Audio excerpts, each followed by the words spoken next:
Alright guys, we're continuing with Unbiased History.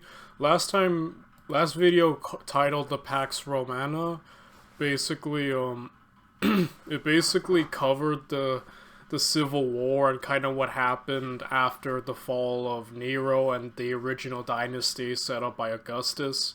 So, yeah, now we're getting to the 5 good emperors, which I think this is the time period in which Rome really jumped into the Pax Romana, you know?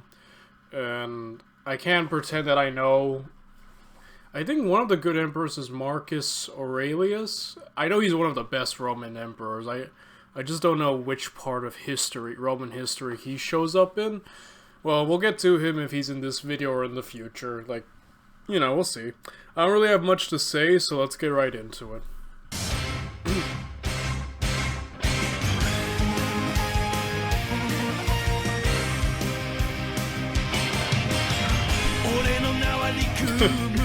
Anime opening.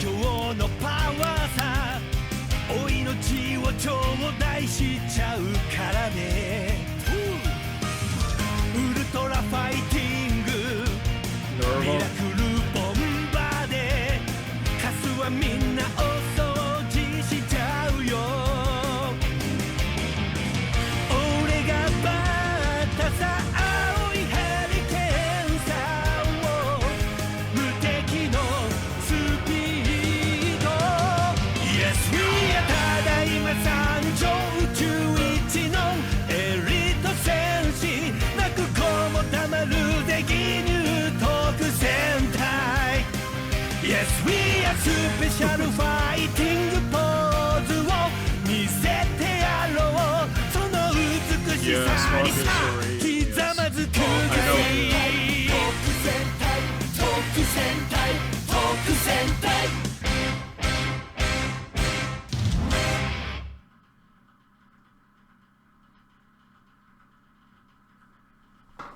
The Flavian dynasty was shattered. By the end of the 1st century, thanks to the Senate, the Roman Empire stood once again at the precipice of civil war. The senators were quick to start shooting for their own favorites to take over power, but having assassinated such a competent and beloved emperor, none such vermin would do. Indeed, there was only one man they could elevate that was both competent, respected, and not feared. Nerva, by then very old and childless.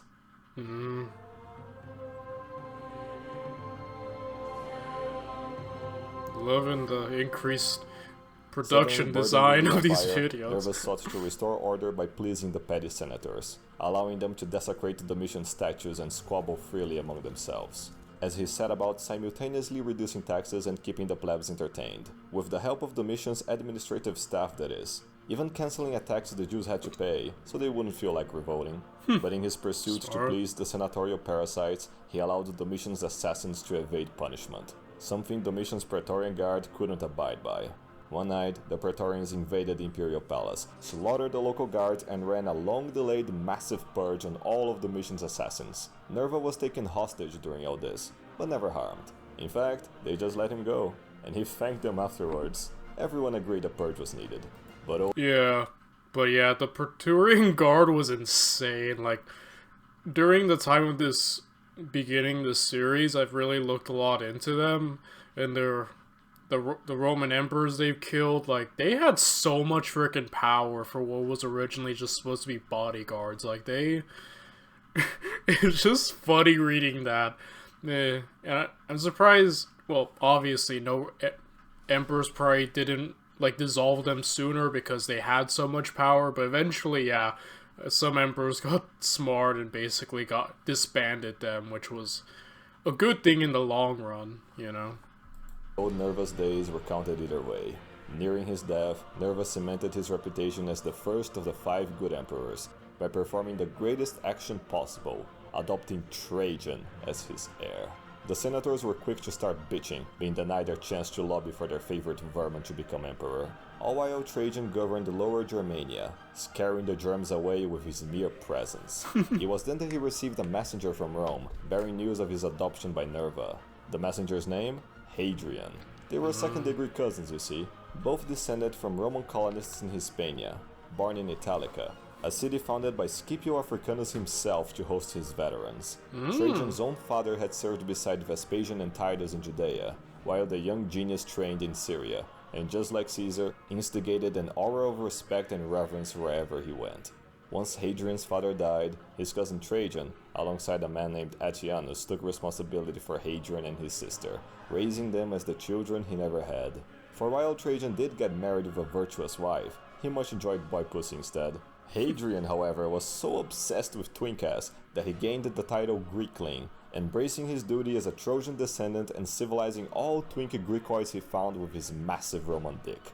And while the Spaniard cousins traveled south, Nerva got so tired of dealing with the Senate's shit that he suffered a stroke. Being taken to his villa, he later developed a fever, dying shortly after. And as Trajan traversed the Limes Germanicus, having been informed of Nerva's death, he finished his border inspections and set off for Rome.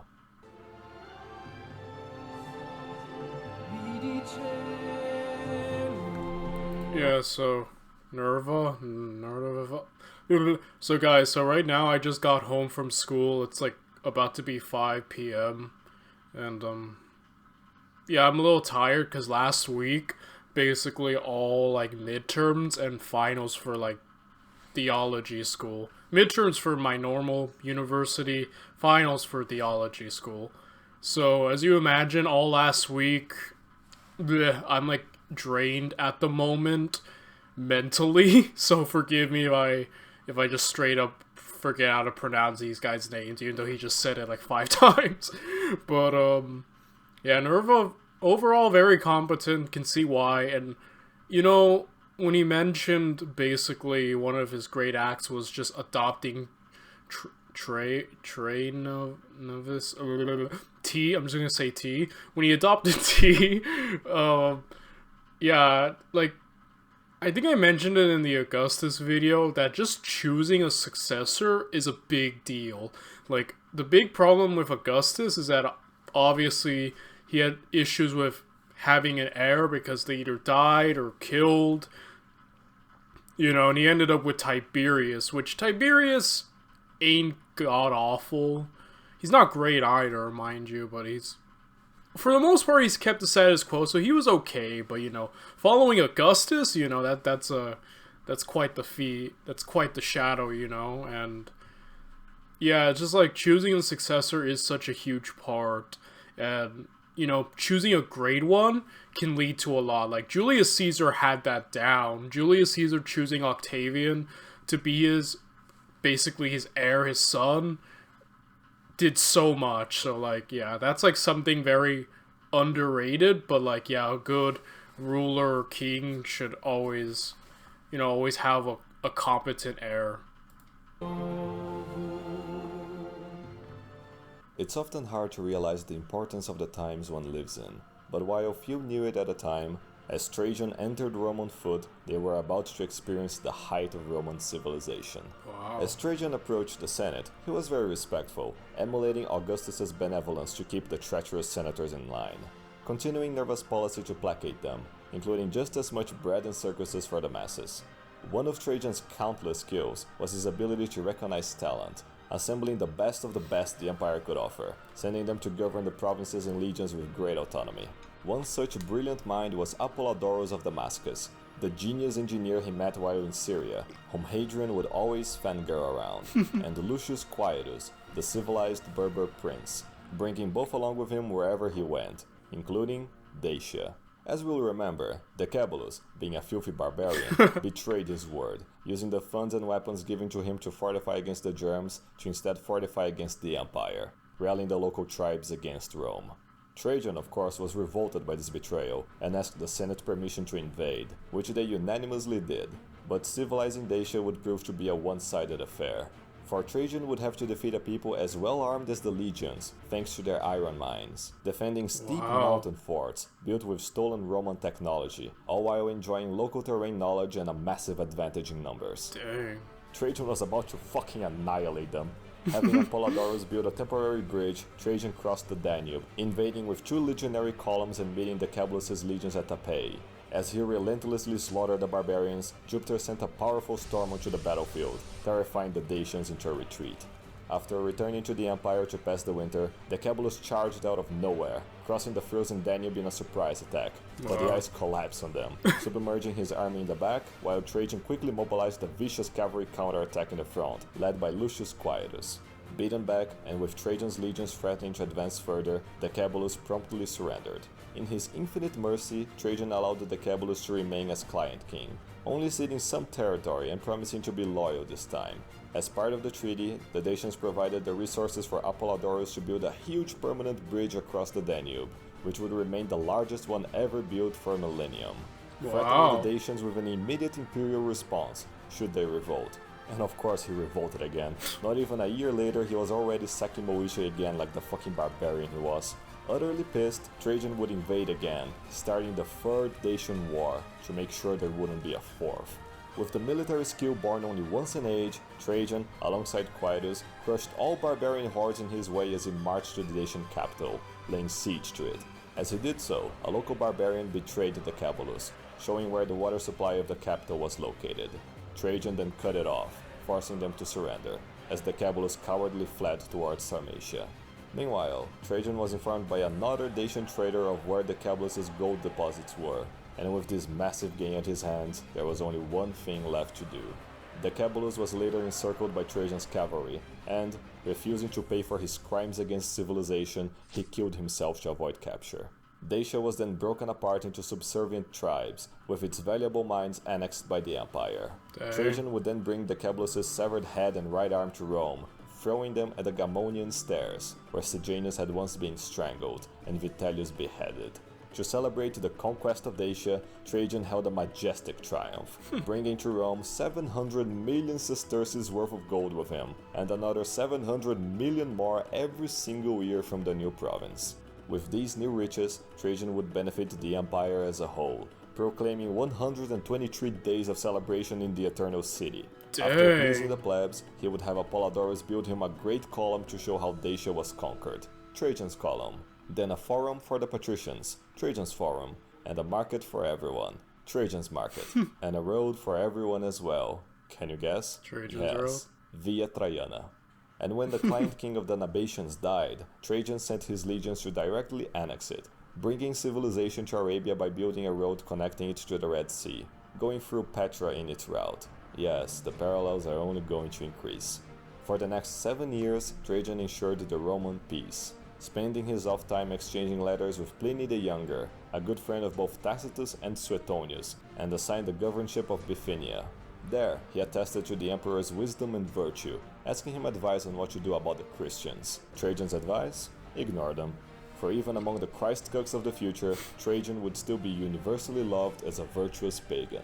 But while Trajan did everything in his power to make the Pax Romana true to its name, the barbarians of the Far East wouldn't allow him. As the king of the Parthians, in his arrogance, put his own nephew on the throne of Armenia. As the Roman emperor, Trajan had an agreed right to veto this choice, but Vologases ignored him. Betrayed a second time by barbarian treachery, Trajan gathered his legions once more, set on conquering Parthia once and for all. He first started with Armenia, quickly taking over the mountains, putting the king in prison, where he later died, and annexing Armenia as a Roman province, subjugating its surrounding areas as client states. As he did so, a Dacian revolt had broken out, forcing him to send the Syrian governor to go crush it, promoting Hadrian to govern Syria in his place. Only then, with Quietus on his side, he launched the invasion of Parthia, conquering city after city in a pincer move attack. As Trajan sailed down the Euphrates conquering cities, he stopped to build a monument, then conquered the Parthian capital, reaching the Persian Gulf and building a statue for himself to celebrate, deposing Vologases and appointing his own client king for Parthia, annexing Mesopotamia as a new Roman province.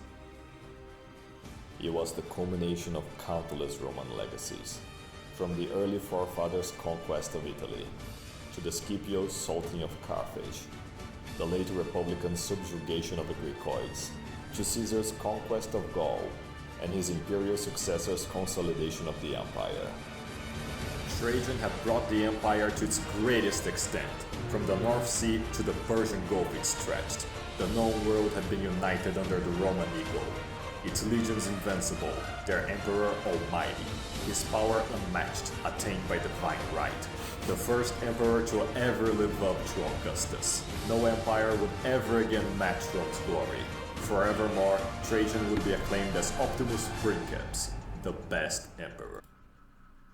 Yeah, so, yeah, this is cool. Like, man, I was wondering when Rome would arguably, at least in terms of expansionary, I did not know it was Trajan who definitely did it, man. Like, Trajan is the one who brought Rome to, like I said, expand in an expansive sense, their peak, and that's really cool. And yeah, like there's a lot of debate. You could obviously debate the best Roman emperor, and yeah, this guy's up there, man. Like, this is all awesome. I've always, obviously my opinion will probably change by the end of the series, but I've always been of the opinion like Augustus was like the best. But yeah, Trajan's like, he's up there, man. Like, I could understand why people would be like, yeah, he's the best, you know? Like, I get that. Emperor. It's all downhill from here. Yeah, this was the peak, huh? This was the peak, and sadly, every peak has a downward, right?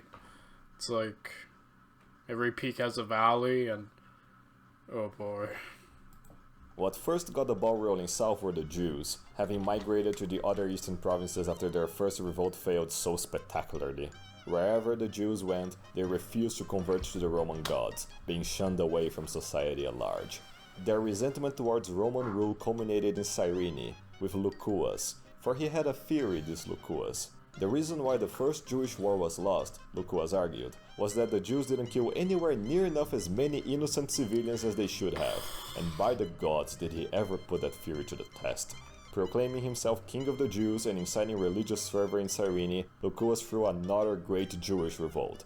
It soon spread all over the east, with him using his forces to persecute and genocide as many civilized Roman civilians as he could. My goodness. And I do mean genocide. 240,000 killed in Cyprus, 220,000 killed in Cyrene, goodness. and Jupiter only knows how many in the other provinces. And after slaughtering the severely outnumbered Roman...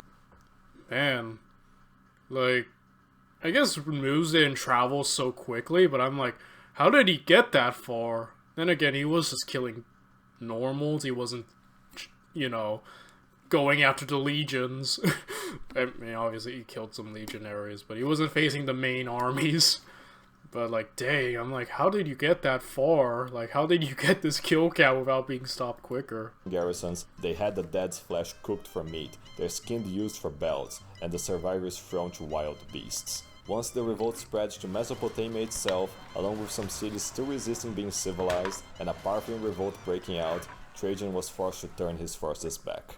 As he put down the troubles in Mesopotamia, he sent Lucius Quietus to save the eastern provinces from the Jews, cornering the rebels in Judea, where he crushed them so efficiently that a whole second Jewish war was named after his corrupted name. Back in the front lines, Trajan was dealing with the last pockets of resistance. After pondering the divine beauty of the desert sun a little too much, he suffered a heat stroke. As he was being taken back to Rome, he urged to write an official letter proclaiming Hadrian as his heir, but his worn-down body gave out before he had a chance, dying after almost 20 years in power. And what 20 glorious years those were! Now, had Plotina been your standard Roman viper, this is where she would betray the emperor's wishes. But, as I've mentioned, she was a virtuous one. Keeping Trajan's death a secret, she had an actor mimic his weakened voice, proclaiming Hadrian as his heir, later signing the letter herself. Having led Rome to its greatest heights, from there on, every future emperor's ascension would be blessed with the words, Felicitur Augusto, melior Traiano. May he be luckier than Augustus, and better than Trajan. Dang, man. That's an awesome saying.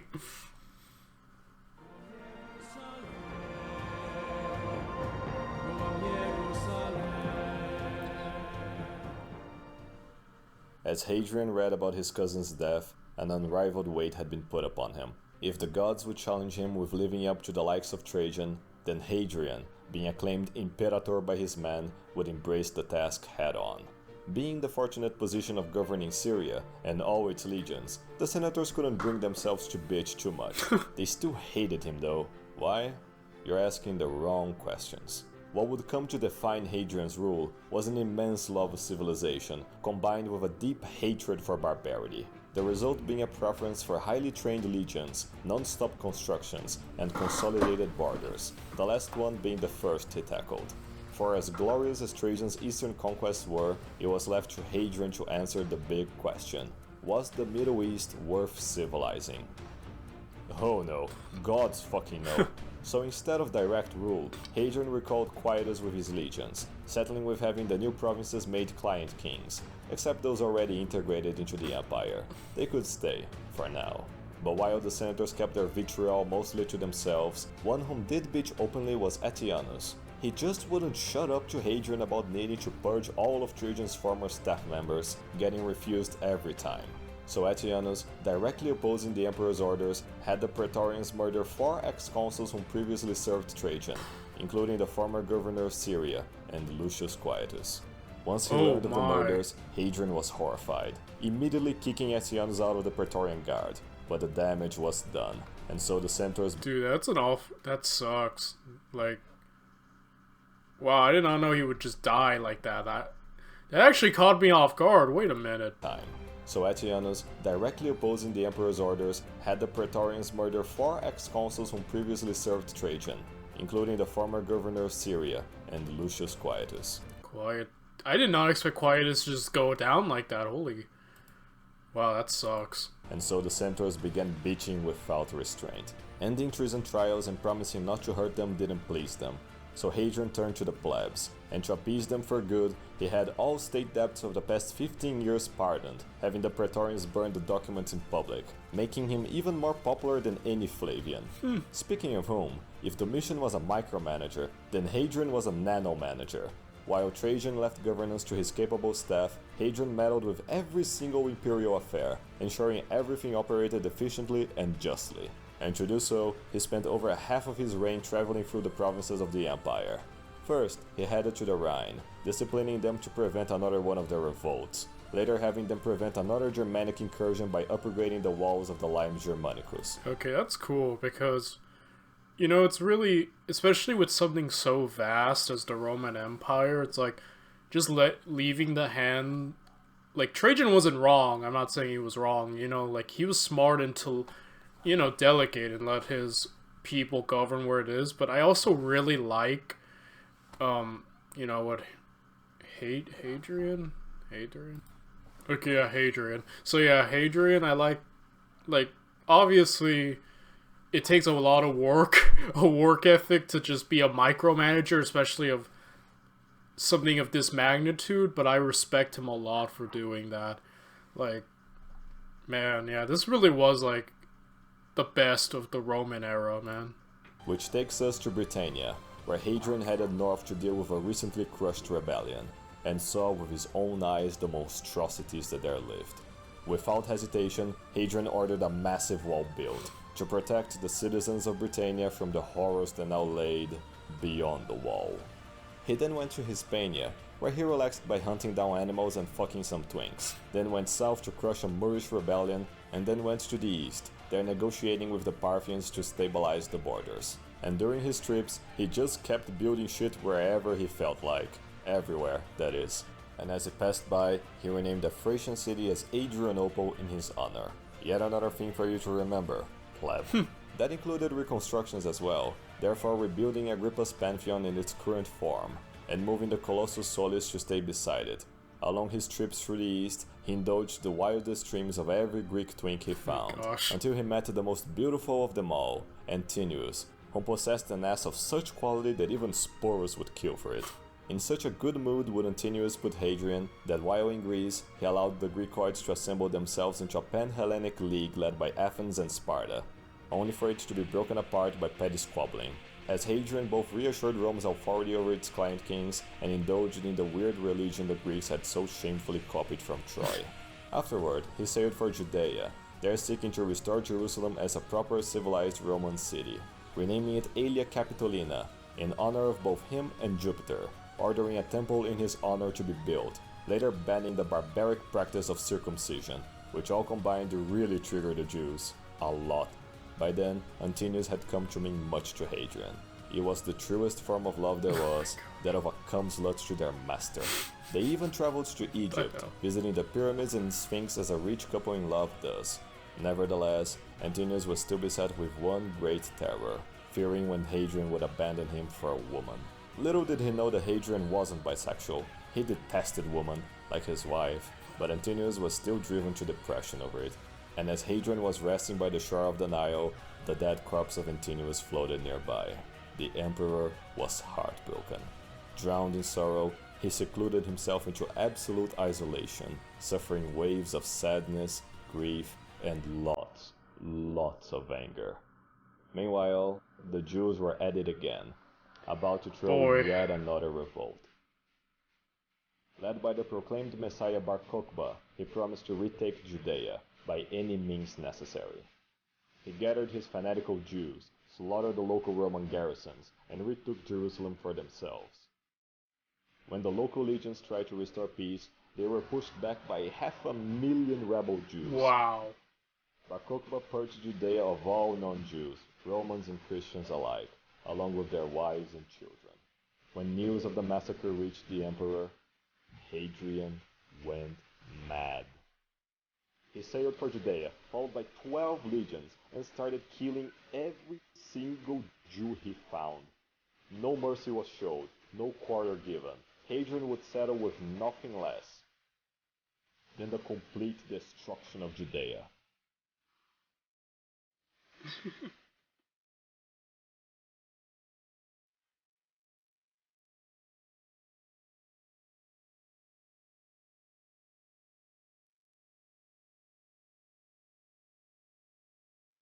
Yeah, the sacking of the temple. The complete destruction of it, yeah.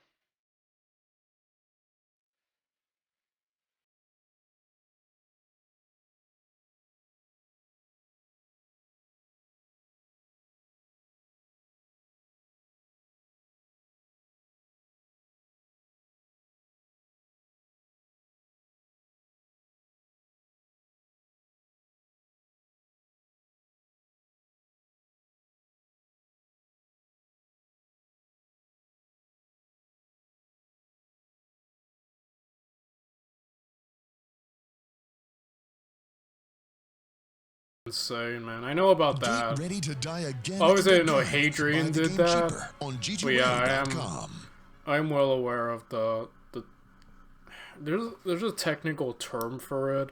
But yeah, it was basically when the Jewish people were basically just like completely screwed by Rome, you know? May his bones be crushed. I already missed Josephus. But as history often teaches us, discounting your rage on the Jews can only get you so far. The truth was, after 2 decades ruling the empire, Hadrian had grown old and tired. His heart was kindled somewhat after an astrologer told him of a falling star, claiming it was proof of Antonius' divinity. He would from here on be worshipped as the god of twink beauty. But all came to a head when Hadrian finished the Temple of Venus, building it to please his hero, Apollodorus, asking him for criticism. But just after he did so, he died, leaving Hadrian with no heroes in this already loveless, familyless, friendless world he lived in. As death neared the emperor, Hadrian was consumed by the issue of succession. His only male relative old enough to take over was Fuscus, his nephew, guarded by Servianus, a barely civilized Iberian. But Fuscus had proven himself to be nothing but a hedonist degenerate, so Hadrian refused to make him his heir, for the good of the empire. But said good wasn't in the mind of the claimants, whom, in their rage, attempted to overthrow Hadrian, only to get absolutely trashed, and sentenced to death. Before he died, Servianus threw an Iberian curse on Hadrian, dooming him to beg for death, but be unable to die. With their deaths, all hope to prevent another civil war seemed to be lost, which was when Hadrian met him. The great-great-great-nephew of Trajan, a young genius of a supremely gifted intellect, unparalleled virtue, and the fullest admiration for honor and duty. From that day on, Marcus became the solution to the emperor's problems. Marcus Aurelius? While absolutely perfect in... Okay guys, so I've heard a little bit of Marcus Aurelius. I'm not gonna pretend that I'm an expert, but even I, who am not so well versed in the line of Romans, know the name of Marcus Aurelius. Like, he's one, I've heard he's one of the best, so I'm actually looking forward to getting to know him. He's like one of the few Roman emperors I know by name. So, heck yeah, let's get to it. Every way, Marcus was still too young, so to serve as a stopgap, Hadrian got a man named Lucius Caeonus Commodus to adopt as his heir. Then he died of tuberculosis, leaving his son Lucius Verus behind as well. But no problem, cause Hadrian adopted one of the few virtuous senators still left, Titus Aurelius Antoninus, to take his place. It wasn't that simple. Hadrian offered the adoption, and Antoninus, wondering if he was worthy enough, needed a few days to consider. But he came around to it, the conditions for the adoption being that he would in turn adopt Marcus, then named Marcus Aurelius, whom was made to marry Antoninus' daughter Faustina, with whom, despite hating sex, he had 13 children with, fulfilling his duty as a husband. Antoninus was also made to adopt Lucius Verus as well, cause why not, he was a cool guy, as we'll see. And with the succession settled, Hadrian finally allowed himself to start dying. Such was his agony in his last days that he ordered several men to kill him, but so strong was the aura of respect he had built around him, his slaves just kept killing themselves to not disobey him. Antoninus then took care of him, getting rid of any knives Hadrian kept sneaking into the room, until the emperor, after so much begging, finally died, leaving Antoninus to continue the dynasty that would be named after him.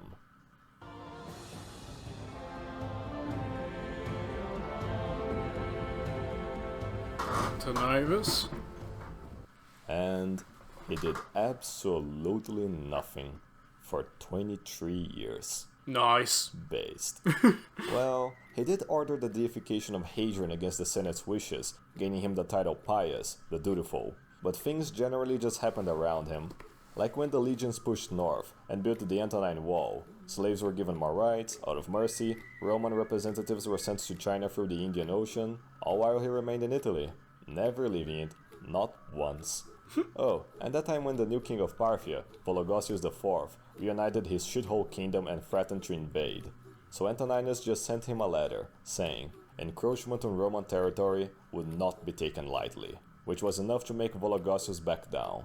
But having reached his late 70s, Antoninus, after cursing out to the Parthians for daring to disrupt Roman imperial order, succumbed to old age, dying in his bed, leaving the empire to the greatest Roman alive at the time, him and his adoptive brother.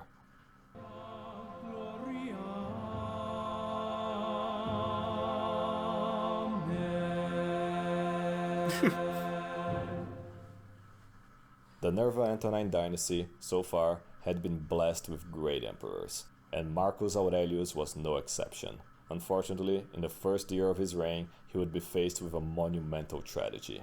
Faustina, after birthing many kids, such as Lucilla, had given birth to twins, one of which died soon after birth. But that was not it. The real tragedy was that the youngest twin, a boy named Commodus, survived. The hard truth was that the greatness that defined the Trojans and early Romans had been fading for centuries, becoming ever rarer. More and more, great men gave birth to weak fools. Marcus Aurelius could feel that dark times were ahead for the empire. From time immemorial, the patrician Aurelianus clan had been entrusted with the cult of Sol, the solar god of victory. As the newest member of the clan, Marcus embraced his duty. Having been boosted through the cursus honorum by Hadrian, being taught by the wisest man of his time, and reading the works of Stoics such as Seneca, Marcus Aurelius grew to be by far the wisest emperor to have ever lived. After Antoninus' death, the Senate sought to betray Hadrian's last wishes, and proclaim only Marcus the Princeps, but he shunned their efforts, demanding that equal power was granted to Lucius, as had been wished by his adoptive grandfather. The senators, as always, relented, and thus, Marcus and Lucius became the first co-emperors to rule Rome, after just finishing a joint consulship, so that's neat. Next, the co-emperors had to deal with the ever-corrupting Praetorian Guard, drowning them with bribes, to Marcus's disgust. And once Vologases heard Antoninus was dead, he went ahead with his invasion, ransacking the east, taking over Armenia, etc., etc. To counter their aggression, Marcus was forced to relocate several Danubian legions to the east, appointing Varus to lead them against Parthia. He then meandered around for about a year, arrived in Antioch, and began partying, playing, and fucking non-stop, while delegating highly skilled legates such as Pertinax and Avidius Cassius to crush the eastern barbarians in his name. Which they did, not only retaking Armenia with ease, but beating the Parthians all the way back to their capital and burning it to the ground. Vologases then sued for peace with Varus, whom, after marrying Marcus's daughter Lucilla, demanded the annexation of portions of Armenia and Mesopotamia, naming himself Parthicus Mediacus Maximus. Both emperors then celebrated a triumph, Varus out of joy, and Marcus out of necessity. Butthurt beyond belief, Vologases called upon a terrible curse on the world, using his own eastern black magic to wish for the deaths of millions in a pitiful display of rage. The result was the Antonine Plague, a smallpox epidemic that would indeed kill millions of innocent Romans and soldiers alike. That Another Eastern terrible magic, consequence man, of the it always war comes was that now back. that the Danube was mostly demilitarized, the Germs saw their opportunity to strike. One of the biggest Germanic tribes were the Marcomanni. Oh my gosh, dude, the Germans, man, they are tenacious. Like, this has been going on. It reminds me of the SpongeBob meme. How many times we're gonna teach you this lesson, old man? You know, I feel like that was wrong with the Germans after a while. By the barbarian king Balomar. Seeking to destroy civilization once and for all, Balomar promised to bring forth the chaos and destruction the Germs always desired, uniting the tribes under a single Germanic confederation, including the Quadi, the Chatti, the migrating Yazigi nomads, and the evilest of them all, the Vandals. Starting the Marcomannic Wars, the Chatti invaded both provinces of Raetia and Germania Superior, getting beaten back by the Rhine legions. The Germs then focused on the Danube, invading Pannonia and also getting beaten back by the legions. The local governor even summoned the tribal leaders to answer for their aggression. Being led by Balomar, they promised to leave the empire peacefully. The governor was persuaded to trust them, letting them go, and when he returned to governance, Balomar invaded again and killed him. If there is a lesson to be learned here, I already taught it. In the same year, the Vandals and Yazigis invaded Dacia, killing its governor and later pillaging Moesia. Called to action once more, both Marcus and Lucius prepared to march north and save the empire, only for Varus to contract the Antonine Plague and suddenly die. Marcus mourned his adoptive brother's death, taking responsibility for his family. For better or worse, Marcus was now the sole emperor. Leading the Roman response, Marcus liberated the provinces of Dacia and Moesia, but to his back, the Germs invaded again, using the Roman roads to ransack Pannonia all the way to the Balkans. It was through these roads that Balomar also invaded, overwhelming the legions with his hordes and taking over Noricum, pillaging his way south into Italy and laying siege to Aquileia. But being too uncivilized to possess any siege weapons, Aquileia held long enough for Marcus to march west, pushing Balomar back north. Marcus set pursuit, crossing the Danube and raining retaliation on the Germs so hard that both the Yazigis and Quadi broke off the confederation. At the same time, a Hispanic legate challenged a Germanic king to single combat, defeating him with ease, and kicking his entire tribe out of the coalition as well. And so, Marcus sang praises of Maximus, and made him one of his top legates. And then suddenly, the Quadi betrayed their word, rejoining the confederation, alongside the Yazigis. By that point, Marcus had reached the same conclusion Germanicus once did. Only the complete extermination of the Germanic hordes would ensure peace. His mind made up, Marcus sent all of his legates to purge the forests, including ones like Pesquinius Niger and Clodius Albinus. And during the night, he put his philosophical brilliance to the paper, producing the Meditations, the ultimate guide for living a virtuous Stoic life. Yes, I wanted to mention this earlier, but I forgot, but I'm glad I'm reminded. There's a lot of great quotes from Marcus Aurelius. I think the reason I recognize him also is because I sometimes just Google quotes, like wise quotes, and then like Marcus Aurelius is always bound to show up with wisdom, so yeah, that's also where I remember him from. I just remembered that right now.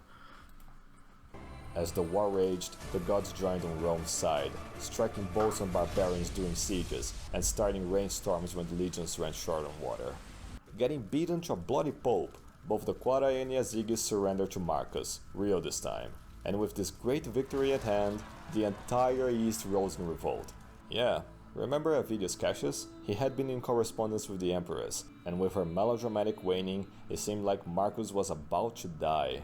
Fearing a civil war, Avidius Cassius proclaimed himself emperor to prevent a power vacuum. Thing is, Marcus was still alive, but before he could do anything, the Senate declared his old friend an enemy of the state. Avidius Cassius was then murdered by one of his centurions, and Marcus refused to see the body. After crushing the last remnants of the Germanic hordes, it became clear the emperor was indeed nearing his death. Despite old and weak, Marcus saw that the purged German lands were annexed into the provinces of Marcomania and Sarmatia, and finally, it was time to revise his succession. Having called upon Maximus to his tent, he adopted him as his heir, and fearing the rise of incompetent emperors in the future, he entrusted Maximus to restore the Republic and cleanse Rome of the corruption that had crippled it. This is the plot of The Gladiator, right? Okay, I know the general plot of The Gladiator, like Maximus, played by Russell Crowe, set to be the leader, and Commodus, played awesomely by Joaquin Phoenix, so, you know, kind of doesn't really like that, and then Maximus... Shenanigans happen. Maximus ends up a gladiator. Commodus really loves one thing I know about Emperor wait, am I even saying... Yeah, Emperor Commodus. I keep saying Claudius, and I'm like, no, wait, they're... Okay, all the C's, but point is, like, Commodus is just a huge fan of, like, of gladiators. I think that's one fact I know about him. He really liked the gladiator games. And he tried to be one and got killed. I don't know how much of the Gladiator movie follows actual history, but that I know the general plot, so I wonder if he's just gonna retell it right now. Long ago, as he went to inform Commodus of his choice, bitter and lusting for power, he had Marcus suffocated, killing his own father. He then lied about Marcus dying of natural causes, securing the support of the legions, except Maximus, and declaring himself the new emperor. We're past the good era already. The 2nd century is often remembered as Rome's golden age. And yeah, it's thanks to Commodus why we're now saying goodbye to it. After ordering the death of Maximus and hearing that he escaped, Commodus ordered the death of his entire family back in Hispania. Right after, he ordered the abandonment of his father's conquests, letting the Germs go without punishment so he could return Rome and be a hedonist degenerate. And that's exactly what he did, being such a shit. Man, dude, the germs, man, they're... The germs. The Germans. I'm so sorry. But, oh man, they're gonna come back. Don't take them lightly, they always come back. They are tenacious. But yeah, Commodus was a fool. Sorry for the cut, I went to say hi to my mom. But, yeah, Commodus is a fool. Marcus Aurelius had the bright idea of seeing that, yeah, the Germans are the biggest threat. They eventually came back because, like, you know, they were a part of the barbarian tribes, and as you know, barbarians had a big hand to play in the weakening and ultimate defeat of Rome, so yeah, Commodus taking them lightly. And yeah, the Germans are just a really tenacious people. I'm just thinking like World War II and how, like, you know, the German nation and how they almost like defeated, well, maybe not to say they defeated all of Europe, but they got pretty far in like expanding in Europe. So yeah, they're not a force to be taken lightly, even in ancient Rome, you know. I have family in Germany, by the way. I have relatives there. Like, my grandpa's sister, I think, went there, and then that kind of started I'm pretty sure that's what started the German side of my family, so it's cool. They're really nice people, by the way, you know. So, yeah, let's get back to it. The emperor that he already began being conspired against. To counter this, Commodus ran a massive purge of the Senate. The good, competent senators still left, that is, filling the Senate with even more incompetent fools, spending his days making everyone's lives miserable, including Pertinax, Salvius Julianus, remember that last name, and a competent provincial governor named Septimius Severus. And Severus is not a man you make angry. And while the Empire drowned in revolts, Commodus LARPed as Hercules Reborn, wielding a giant barbarian club to torture amputee war veterans and crush midgets in the Colosseum. It was left to Pertinax to actually crush the revolts, alongside Pesquinius Niger, the last one remaining being by Clodius Albinus in Britannia, but it was never resolved. To glorify his newly named Senate, Commodus named 25 worthless men to serve as consuls in the same year, among them Septimius Severus, and he was not having it. And as yet another great fire broke out in Rome, Commodus was busy renaming the city as Colonia Lucia Aenia Commodiana, the Romans as the Commodians, and every single month of the year named after his 12 self-given titles: Lucius, Aelius, Aurelius, Commodus, Augustus, Herculeus, Romanus, Exuperatorius, Amazonas, Invictus, Felix Pius. What a fall, man. Like, we just covered the great emperors. Okay, what's the next episode? Wait. Oh, okay, I thought I was gonna say, like, the 5 worst emperors. I don't know why my head jumped to that, but, man, this is so sad. In this video, we just witnessed the peak of Rome, and now the rest of the series is just the fall of Rome. Yeah, I guess this is the episode where it happens. All of this has been the build-up of the peak, and now we go to the bottom. Well, it's been a pleasure, guys. I'm glad we could experience the peak together. Now we have to watch this really depressing, fall of Rome. And to celebrate, Commodus ordered a reenactment of the Battle of Zama on the Colosseum, but the Punic gladiators were well led, winning the match. Commodus then came down to congratulate the winner, whom then revealed himself as Maximus, vowing revenge for his emperor's and family's deaths. After failing to have Maximus die in the arena, he threatened his own nephew's life to his sister, forcing her to reveal another plot against him. After all his friends were killed, Maximus was imprisoned and set to fight Commodus in a match, being stabbed before her hands to ensure his death. Mortally wounded, Maximus was thrown into the Colosseum to fight Commodus, true emperor versus pathetic LARPer. Maximus quickly gained the advantage, despite increasingly losing consciousness. Commodus then attacked with a hidden dagger, being countered and stabbed to death with it. Having avenged his loved ones, Maximus relayed... Hey guys, if you want me to react to Gladiator, I'd gladly do it. In fact, if you want me to react to any Rome-inspired movie, feel free to, comment. I might actually get to it after this series is done. I don't mind exploring the world of Rome a little longer, Marcus's wish to restore the Republic, then giving in to his injuries. As Lucilla arrived, it was too late. Maximus was dead. And through the field Rome's of grain, golden was age it? has ended. That's seated. Its best days forever gone. While the glory of the past might be lost, its memory will live on. That's what I was talking about, was a dream. A dream called Rome. That's sad.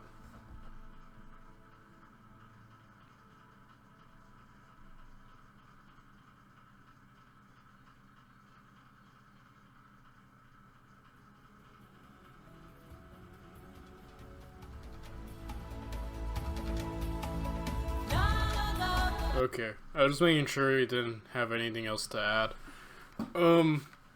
So yeah, guys, we just witnessed the peaks and the heights of Rome, and now we're gonna have to watch it deteriorate right before our eyes. So, yeah, that's sad, right? But man, now I'm wondering how much of that, how accurate Gladiator is. Did that all actually happen, or did he just... I don't know. You had to watch that movie, and I'm probably gonna spend all this time Googling right now. So, yeah, I'm gonna be definitely Googling a lot of these people, because I want a deeper look of all these great, emperors, and yeah, guys, that's about it. Let's watch the downfall of Rome together. Yay! Bye, everyone. Yeesh.